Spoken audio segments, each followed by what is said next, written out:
وَخَلَقَ الْجَانَّ مِن مَّارِجٍ مِّن نَّارٍ، اور اس نے جن کو بغیر دھوئیں والی آگ کے خالص شعلے سے پیدا کیا۔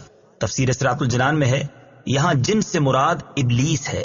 ابلیس کو اللہ تعالیٰ نے حضرت آدم علیہ نبینا علیہ الصلوۃ والسلام سے پہلے آگ سے پیدا فرمایا، جیسا کہ ایک اور مقام پر اللہ تعالیٰ نے ارشاد فرمایا وَالْجَانَّ خَلَقْنَاهُ مِن قَبْلُ مِن نَّارِ السَّمُومِ۔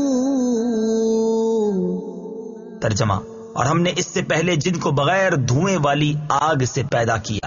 حضرت عائشہ صدیقہ رضی اللہ تعالی عنہا سے روایت ہے، نبی اکرم صلی اللہ تعالی علیہ وآلہ وسلم نے ارشاد فرمایا، فرشتوں کو نور سے پیدا کیا گیا، ابلیس کو خالص آگ سے پیدا کیا گیا، اور حضرت آدم علیہ الصلوۃ والسلام کو اس طرح پیدا کیا گیا جس طرح تمہارے سامنے اللہ تعالیٰ نے قرآن میں بیان کیا۔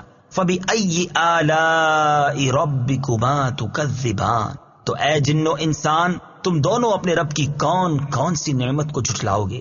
تفسیر صراط الجنان میں ہے یعنی اے جنو انسان کے گروہ، تمہاری تخلیق کی مختلف حیتوں میں اللہ تعالیٰ نے تم پر جو نعمتیں فرمائی، حتیٰ کہ تمہیں مرکبات میں سے افضل اور کائنات کا خلاصہ بنا دیا، ان میں سے تم دونوں اپنے رب عز و جل کی کون کون سی نعمت کو جھٹلاؤ گے۔